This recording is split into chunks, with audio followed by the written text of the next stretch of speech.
A very good morning to all students. Once again, we are coming to introduce a new topic of class 12 business studies. As you know very well, in the last few videos, we discussed a different topics which are related to different chapters.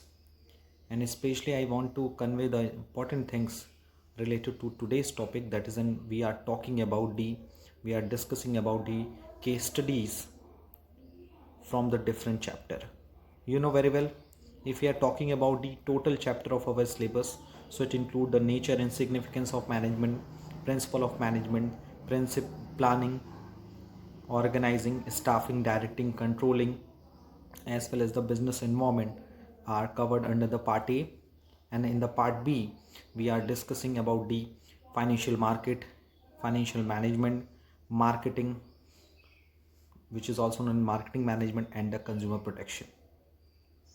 So in today's video, let's revise, recall, and discussed all the important case studies related to the all the five function of the management and the three basic theoretical chapters of the part A. The total chapter covered under the part A, that is in 5 plus 3 equals to 8, and in the part B there are 4 chapters, to total 12 chapters are there. So from the 12 chapters, let's we discussed the questions and all the question जो आपसे देखे जाएंगे, जो देख रहे होगे आप लोग, कि वो क्वेश्चन डायरेक्ट नहीं पूछे जाते, कुछ घुमाकर आपसे क्वेश्चन पूछे जाते हैं, but topics and narration which are related to the specific questions, यानी जो भी क्वेश्चंस पूछे जा रहे हैं वो स्पेसिफिक टॉपिक से पूछे जा रहे हैं, और टॉपिक्स को डायरेक्टली ना बता के किसी एग्जाम्पल के थ्रू, किसी भी सिचुएशन के थ्रू आपसे पूछा जा रहा है कि ये सिचुएशन है, टेल मी ये किस टॉपिक से रिलेटेड है, ये किस डायरेक्शन के किस एलिमेंट से रिलेटेड है. यही है केस स्टडी, और कुछ नहीं होता ज़्यादातर केस स्टडी में. Okay, so let start the first question of today's video. In an organization the director takes all the decision by himself. एक ऑर्गेनाइजेशन है जहाँ डायरेक्टर सारे डिसीजन खुद लेता है, and gives only orders to subordinate, जहाँ वो अपने ऑर्डर्स देता है सबऑर्डिनेट्स को सिर्फ. The subordinates are very talented and efficient. जो सबऑर्डिनेट है वो बहुत टैलेंटेड और एफिशिएंट है, but they are not force to work as per the strict instruction of the director. But वो डायरेक्टर के स्ट्रिक्ट इंस्ट्रक्शन के फोर्स करने पे वो नहीं काम करते. As a result director is always engage in the day to day operational activity, जिसके कारण डायरेक्टर हमेशा ऑपरेशनल एक्टिविटी में इंगेज रहता है, and is unable to concentrate on core issue of the company. और कंपनी की जो इंपॉर्टेंट इशूज़ हैं उस पर वो फोकस नहीं कर पाता. Identify the Fayol principle discarded in this given. यहाँ पर सबसे बड़ा प्रिंसिपल है centralization and decentralization. You know very well, according to the principle of centralization and decentralization, every organization could not become a complete centralized and complete decentralized. कोई भी organisation completely centralised या completely decentralised नहीं हो सकता. क्यों नहीं हो सकता? क्योंकि ऑर्गेनाइजेशन का कोई ऐसा पार्ट ज़रूर होता है जहाँ पे कंपनी को उसे सेंट्रलाइज रखना पड़ता है, और उसी तरह से कंपनी से कुछ ऐसे पार्ट्स ऐसे होते हैं ऑर्गेनाइजेशन कुछ पार्ट जिसको उसे डिसेंट्रलाइज रखना पड़ता है. तो कोई भी ऑर्गेनाइजेशन हो, चाहे वो छोटा हो, चाहे वो बड़ा हो, चाहे वो मीडियम स्केल में आता हो, वो कंप्लीट सेंट्रलाइज एंड डिसेंट्रलाइज नहीं हो सकता. उसी तरह से यहाँ पे डायरेक्टर ने सबसे बड़ी प्रॉब्लम की सेंट्रलाइजेशन डिसेंट्रलाइजेशन. उसे डे टू डे एक्टिविटी को परफॉर्म करने के लिए ऑर्गेनाइजेशन को डिसेंट्रलाइज कर लेना चाहिए, और कंपनीज के जो कोर इशूज़ हैं उनको फेस ऑफ करने के लिए सेंट्रलाइज कर लेना चाहिए. दूसरा क्वेश्चन है highlight the value not observe by the director. Director ने कौन सी वैल्यूज हाईलाइट नहीं की? So the answer is the director is not observing values of the trust and faith on employees. उसने अपने एम्प्लॉयज़ पे ट्रस्ट नहीं किया, फेथ नहीं किया. The director is not making optimum use of resources. Directors ने रिसोर्सेज का optimum use नहीं किया. क्यों? क्योंकि क्या उसके सबऑर्डिनेट टैलेंटेड थे, एक्सपीरियंस्ड हैं, but they are not doing their work in the strict environment. Now let's move to the next question. Next question is 35. A cosmetic manufacturing company claims in an advertisement that its face cream improve the face complexion. एक cosmetic manufacturing company है जिसने claim किया अपने advertisement में कि वो face के जो कॉम्प्लेक्शंस हैं, फेस की जो प्रॉब्लम्स हैं उसको दूर करेगी. इट वॉज फाउंड करेक्ट, वो फाइंड किया गया. Do you think such advertisement going to reap positive result for the company in long run? It was found incorrect. जब उस कंपनी को उस क्रीम को यूज़ किया गया तो वो इनकरेक्ट है. देखिए, एक कंपनी ने क्लेम किया कि वो आपके फेस कॉम्प्लेक्शन को इम्प्रूव करेगा, लेकिन ये गलत साबित हो गया. यानी जब लोगों ने यूज़ किया तो उसे रिजेक्ट किया. क्वेश्चन ध्यान से समझिएगा. Do you think such advertisement going to reap positive result for the company in long run? क्या आपको लगता है कि इस तरह के एडवर्टाइजमेंट कंपनी को लॉन्ग रन में फ़ायदा देते हैं? नहीं. Such false advertising can bring sales in the short run. इस तरह की जो गलत एडवर्टाइजमेंट पॉलिसीज़ हैं ये सिर्फ शॉर्ट रन में ही आपको अच्छी सेल्स करा सकती हैं, बट लॉन्ग रन में अगर आपका प्रोडक्ट अच्छा नहीं होगा तो कभी भी कंपनी अपने प्रोडक्ट को सेल नहीं करा सकती. More over it is a very important कि अगर कोई भी प्रोडक्ट अच्छा नहीं है तो उसका ये भी इफेक्ट पड़ेगा कि उस कंपनी का पब्लिक इमेज बेकार हो जाएगा. Public image is a very important. आप कोई प्रोडक्ट गलत बता के, मिस रिप्रेजेंटेशन करके, गलत प्रोडक्ट बनाकर आप मार्केट में रिप्रेजेंट कर सकते हैं, लोगों को बता सकते हैं, लेकिन अगर आपने कोई गलत इन्फॉर्मेशन देकर अपने प्रोडक्ट को बेचने के चक्कर में, मार्केट में पब्लिसिटी के चक्कर में अगर आपने गलत चीज़ें बता के मार्केट को प्रोडक्ट को बेचने की कोशिश की तो वो इनिशियली शॉर्ट टाइम पीरियड वो प्रोडक्ट आपका बिकेगा मार्केट में, लेकिन लॉन्ग रन में नहीं बिकेगा. और इसमें यह भी क्लियरली पूछा गया है, इसमें लिखा हुआ है it will adversely affect the public image and sales of the company. ये कंपनी के लिए एडवर्स इफेक्ट का काम करेगी. कंपनी का पब्लिक इमेज और सेल्स फ्यूचर में घट जाएगी. Moreover the company can also be shoot for the misleading advertisement. और ये भी हो सकता है कि कंपनी को उसके लिए कंपनी के ऊपर क्लेम भी किया जा सकता है, कंपनी के ऊपर सू भी किया जा सकता है क्योंकि उसने गलत एडवर्टाइजमेंट प्रेजेंट किया है. The company is not being honest. Simple सी बात है, कौन सी वैल्यू डिस्कार्डेड है? क्योंकि कंपनी हॉनेस्ट नहीं है, क्योंकि it is confusing the consumers by misleading advertisement. Company is also ignoring social welfare. Now we are moving to the question number 36. A production manager pays wages which are less the minimum wages prescribed by the government. Moreover, he gets the signature of the employees on the amount of the minimum wages. Production manager अपना workers को wages पे करता है जो कि minimum wages से कम है. Government ने जो मिनिमम वेजेस डिसाइड किया उससे कम. Moreover, he gets the signature of the employees on the amount of the minimum wages. और इसके अलावा यहाँ तक की बात नहीं है, वो अपने एम्प्लॉय से जब साइन कराता है ना तो वो एक मिनिमम वेजेस के अमाउंट के सामने ही साइन कराता है. Which principle is being violated? Remuneration of employ. क्योंकि according to the remuneration of employees हमें अपने एम्प्लॉयज़ को मिनिमम वेजेस एक्ट के अकॉर्डिंग मिनिमम वेजेस प्रोवाइड करना चाहिए. And the very important part, which values are not being followed by them? That is in honesty, that is in respect for law. क्योंकि respect for law as is disappointing by the law by not giving the minimum wages. वो minimum wages नहीं दे रहा है इसलिए वो law का respect नहीं कर रहा है. दूसरा, manager is making fraud by taking signature on the wrong amount. Manager उसे गलत अमाउंट पे साइन करा रहा है. तो कुछ वैल्यूज़ ऐसी हैं जो कॉमन है, जो हर जगह अप्लाई होंगे और उन्हें हर जगह हमें फॉलो अप करना पड़ेगा. Next question number 37. XYZ Power Limited set up a factory for manufacturing solar lanterns in a remote village as there was no reliable supply of electricity in rural areas. The revenues earned by the company was sufficient to cover the cost and the risk. The demand of the lanterns was increasing day by day.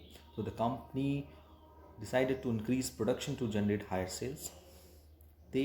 For this, they decided to employ people from the nearby villages as very few job opportunities were available in that area. The company also decided to open schools and creches for the children of its employees. Simple सी बात है कि XYZ company ने manufacturing start किया solar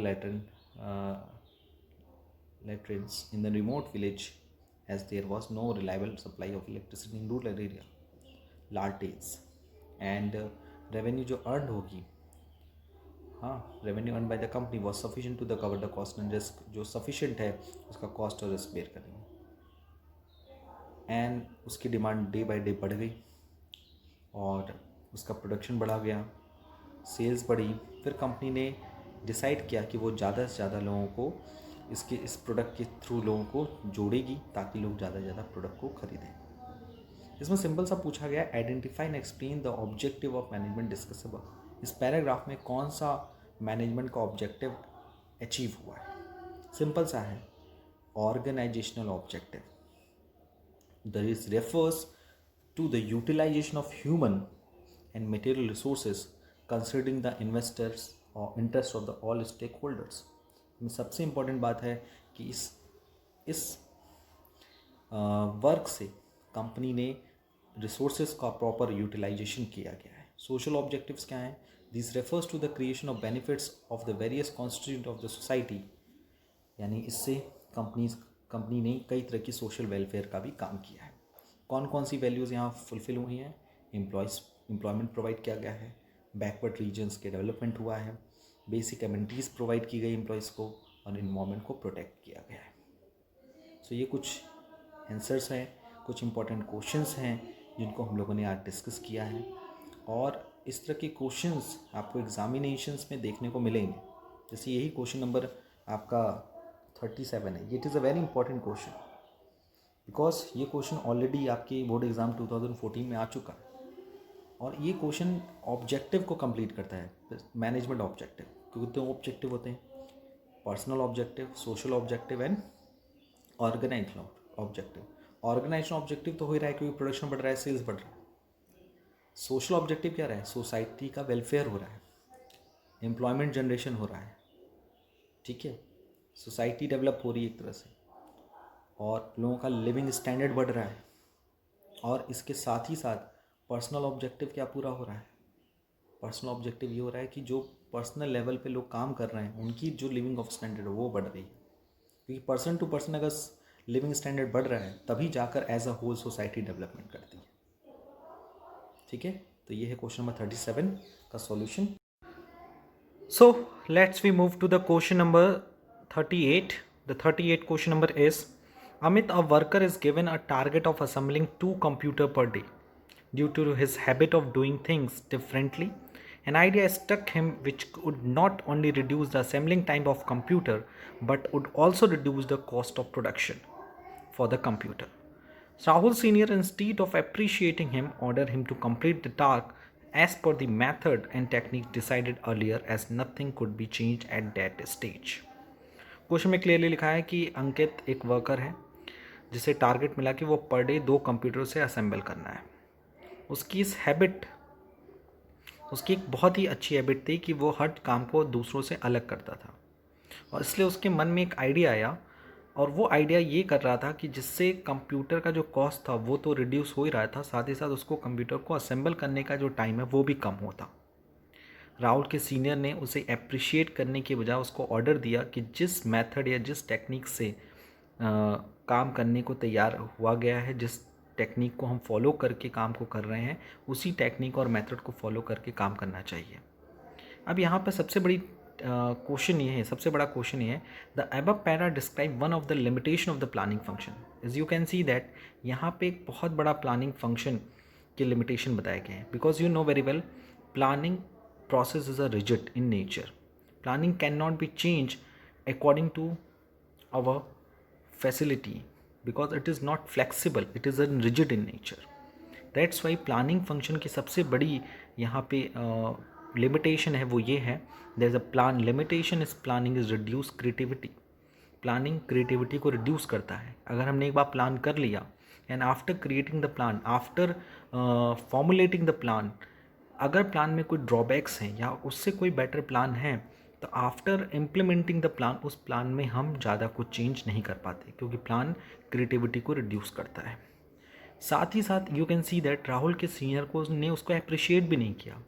appreciate करता और कहता कि नेक्स्ट टाइम जब हम लोग कंप्यूटर असेंबल करेंगे, नेक्स्ट टारगेट के लिए जब असेंबल करेंगे तो वहाँ पर आप ऐसा करना, ये हम लोग प्लान इम्प्लीमेंट करेंगे।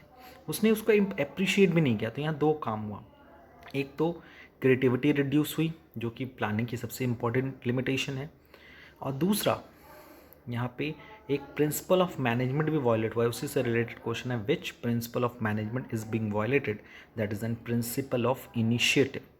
According to the principle of initiative, the every superior must appreciate the work of his subordinates.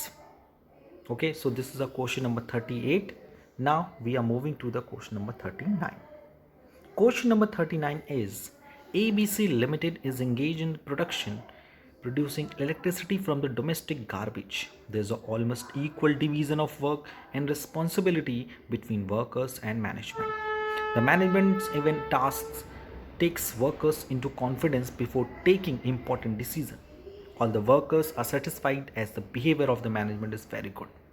कह रहा है ABC इंगेज्ड है इलेक्ट्रिसिटी प्रोड्यूस करने के लिए, किससे? वो भी डोमेस्टिक गार्बेज, जो घर के कूड़े कचड़े निकलते हैं उससे उसने इलेक्ट्रिसिटी प्रोड्यूस करने का काम स्टार्ट किया। There is almost equal division of work and responsibility between the workers and management. और उसका जो पूरा बिजनेस था उसमें जो वर्कर्स थे और मैनेजर्स थे उनके काम में, रिस्पॉन्सिबिलिटी में इक्वल डिवीज़न किया गया था। The management even takes workers into confidence. Management किसी भी काम को या किसी भी डिसीजन लेने के से पहले अपने वर्कर्स को कॉन्फिडेंस में लेता था। All the workers are satisfied, सारे वर्कर्स सेटिस्फाइड हैं। As the behaviour of the management is very good, कि मैनेजमेंट का बिहेवियर बहुत अच्छा है। ये क्वेश्चन ऑलरेडी आ चुका है 2014 के दिल्ली कंपार्टमेंट एग्जामिनेशन में। सो यहाँ क्वेश्चन है, state the principle of management describe in the above paragraph. You can see that Taylor, यहाँ पे देखो प्रिंसिपल ऑफ मैनेजमेंट की बात करें, डिवीजन ऑफ वर्क, ये सबसे फॉलोअप हुआ। यहाँ पर काम को बांटा गया, लिखा है ना, there is almost equal division of work. So division of work यहाँ फॉलोअप हो रहा है। सेकेंड, अथॉरिटी एंड रिस्पॉन्सिबिलिटी, यहाँ पे ये भी क्लियरली बोला गया कि equal division of work and responsibility between the workers and management. Workers and management के बीच में जो रिस्पॉन्सिबिलिटी है वो भी अच्छे से मैनेज की गई, यानी अथॉरिटी रिस्पॉन्सिबिलिटी प्रिंसिपल भी फॉलोअप हुआ है। Apart from this, in this question यहाँ पर वर्कर्स से पूछ के डिसीजन लिया जाता है, वर्कर से कंसल्ट लेकर, उनको कॉन्फिडेंस में लेकर डिसीजन लिया जाता है। इसका मतलब यहाँ पे स्प्रेड द क्रॉप्स की बात है। यहाँ आई को रिप्लेस किया जाता है एक वी के कॉन्सेप्ट से। सो द क्वेश्चन इज, कौन कौन सा प्रिंसिपल यहाँ डिस्क्राइब किया गया है? तो वो है division of work, authority and responsibility, as well as Taylor का सबसे पॉपुलर और बहुत ही फेमस प्रिंसिपल है scientific principle of management, that is an cooperation, not individual. You can see that in the answer, the principle of Taylor described in the above para is cooperation, not individualism. It states that there should be complete cooperation between the labor and the management. Competition should be replaced by cooperation. Okay, so there should be a innovation regarding the special program like a mental revolution. You know very well what is mental revolution. Mental revolution is it is a process by which we change the attitude of the worker and the management for each other. Management thinks that workers does not give their work properly. He has been overpaid for their work, but workers say that management उसे कम पे करता है, साथ ही साथ उसे proper favourable environment नहीं provide किया जाता है। ये कुछ ऐसी चीज़ें हैं जिसके कारण बिजनेस वर्क नहीं कर पाता। But in this question you can see that ABC limited जो गार्बेज, डोमेस्टिक गार्बेज से इलेक्ट्रिसिटी प्रोड्यूस करती है, उसने division of work, principle of authority and responsibility, Taylor का बहुत ही famous principle that is an cooperation not individual को follow up किया है। इसमें यह भी एक क्वेश्चन पूछा गया, identify the 2 values which the company wants to communicate to the society, and the values are, the first one is going good behaviour in the human interaction. सारे एम्प्लॉयज़ का एक दूसरे के साथ एक अच्छा इंट्रैक्शन है। कंसर्न फॉर द इन्वायरमेंट, लोगों को इन्वायरमेंट को लेकर काफ़ी अवेयरनेस है, क्योंकि यहाँ डोमेस्टिक गार्बेज से इलेक्ट्रिसिटी प्रोड्यूस हो रही है, तो इन्वायरमेंट को लेकर कंसर्न भी है। Next question number 40, Voltec India Limited is manufacturing LED bulbs to save electricity and is running under heavy losses. Voltec India Limited है जो LED बल्ब बनाती है, जो इलेक्ट्रिसिटी को सेव करती है, वो बहुत बड़े लॉस में चल रही है।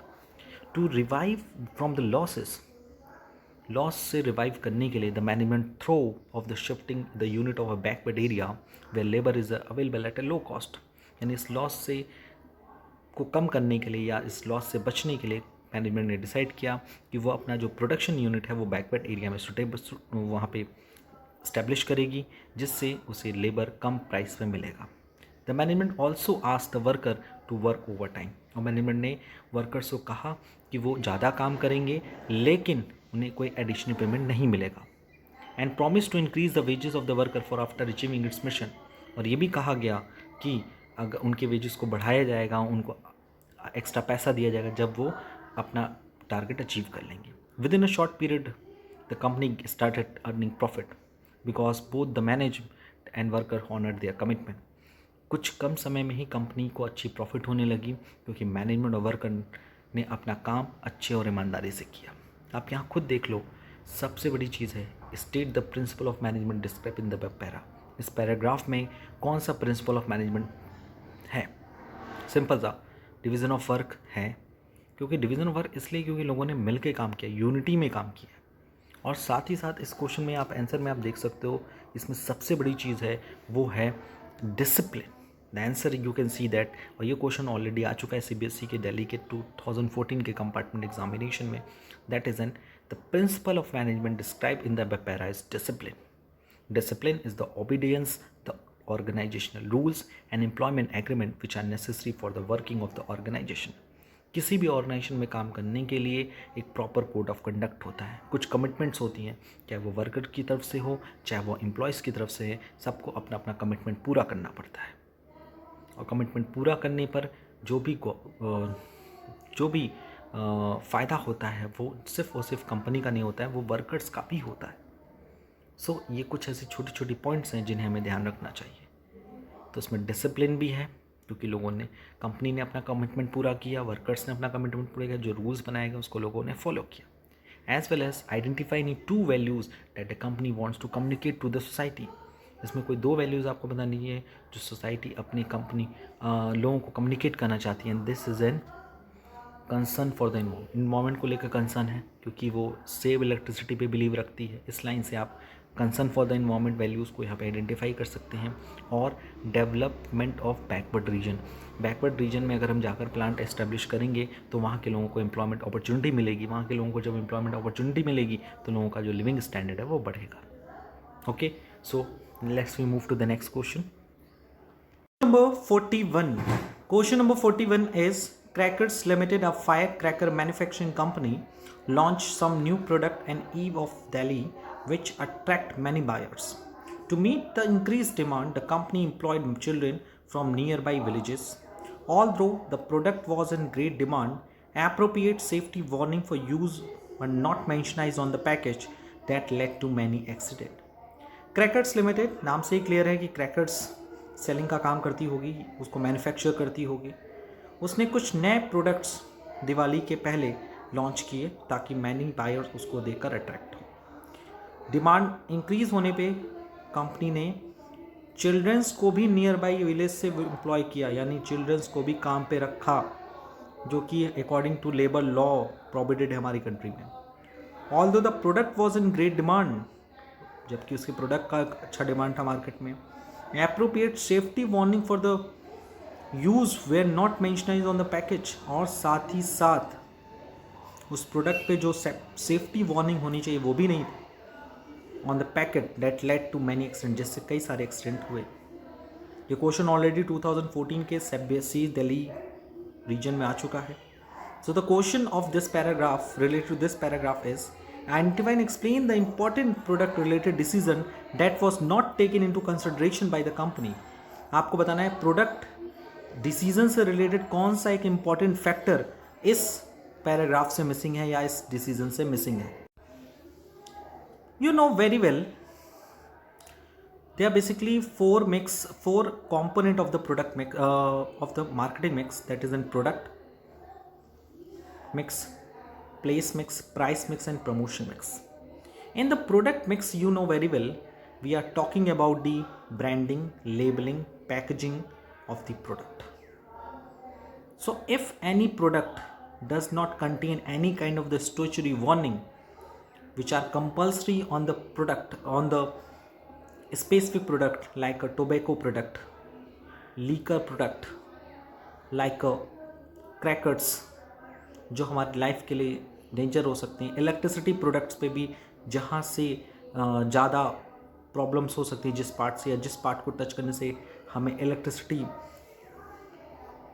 करंट लग सकता है, कंपनी उसको स्पेसिफिक मेंशन करती है। यहाँ पर क्रैकर्स लिमिटेड ने यही गलती की कि उसने अपने प्रोडक्ट पे सबसे इम्पॉर्टेंट पार्ट है, that is an the important product related decision was not taken into consideration by the company's labeling. It is a process of designing the label and putting it on the package to provide information regarding the product, its content, method to use, legal warning, statutory warning, how to use, वगैरह वगैरह. And the values also violated in this question, that is in concern for the safety of human being, जिससे human beings की जो safety है वो थोड़ी सी danger में आ गई. रिस्पेक्ट फॉर लॉ, इसमें उसने चिल्ड्रंस को भी क्या किया है, एज अ लेबर यूज़ किया है, जो according to our labour law is prohibited in our country. So the next question is question number 42. It is a very famous question.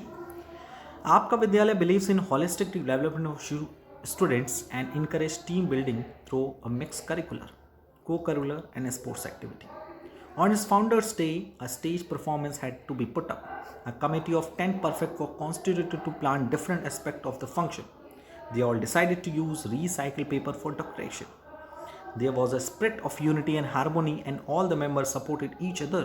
With mutual trust and belongingness, the program was systematically planned and executed. Karthik, one of the perfect, realized that unknowingly the group had applied one of the principles of management while planning and executing the program.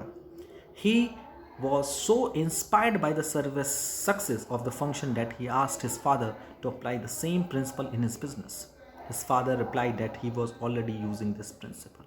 एक आपका विद्यालय believe करता है कि students का holistic development हो, उनके अंदर टीम बिल्डिंग की फीलिंग आए, इसके कारण उसने अपने ऑर्गेनाइजेशन में को करिकुलर एक्टिविटी और स्पोर्ट्स एक्टिविटी ऑर्गेनाइज कराएं. स्टेज परफॉर्मेंस के लिए बहुत सारे ऑप्शंस आए और साथ साथ कमेटी में 10 परफेक्ट लोगों को रखा गया ताकि वो प्लान बनाए, और डेकोरेशन के लिए रिसाइकिल पेपर का यूज़ किया गया. यूनिटी हारमोनी लाया गया ताकि सारे मेंबर्स एक दूसरे को सपोर्ट करें, एक दूसरे के अंदर ट्रस्ट एंड बिलोंगनेस की भावना हुई. इस कारण प्रोग्राम बहुत ही अच्छे ढंग से हुआ. कार्तिक जो उसमें से एक परफेक्ट था, उसने रियलाइज़ किया कि group has applied one of the principle of management while planning and executing the programme. Group ने एक बहुत ही important principle of management apply किया अपने ऑर्गेनाइजेशन में, प्रोग्राम को प्लान करते समय और उसको एग्जीक्यूट करते समय. He was so inspired the success of the function and he asked his father to apply same principle in his business. उसने अपने फादर को भी बोला कि आप ये प्रिंसिपल अपने बिजनेस में अप्लाई करो. यानी उसने अपने पूरे मैनेजमेंट एरा में, अपने पूरे ऑर्गेनाइजिंग में उसने ये देखा कि ये प्रिंसिपल ही उसके पूरे प्लान को इफ़ेक्टिव बना रहा है. तो कहीं ना कहीं जब हम इस काम को और अच्छे ढंग से वो अपने उसके फादर उसको अपने बिजनेस में अडॉप्ट करेंगे तो उसके फादर को ज़रूर फ़ायदा होगा. आपको यही बताना है कि कार्तिक, जिसको ये लगता है या जिसने ये फाइंड आउट किया कि जब उसने प्लान फ्रेम आउट किया और जब उसको एग्जीक्यूट किया तो कौन सा प्रिंसिपल ऑफ मैनेजमेंट उसने फॉलो किया, और उसने किस प्रिंसिपल ऑफ मैनेजमेंट को ही, सेम प्रिंसिपल है, किस प्रिंसिपल ऑफ मैनेजमेंट को अपने फादर को सजेस्ट किया होगा. सोचिए. The right answer is of this question is split the crops, because you know very well कि in our because management is a group activity. So in the group activity there should be a no feeling of I, there should be a feeling of we. It means we replaced by I. And this question is also asked by the CBSE in Delhi 2015. And the feature of management is pervasive, management is a group activity, management is goal oriented. And the lines related to the such feature, as you can see that on your screen. Pervasive, he asked his father to apply the same principle in his business. Management is group activity because there was a spirit of unity and harmony and all the members supported each other. Management is a goal oriented because program was systematically planned and executed.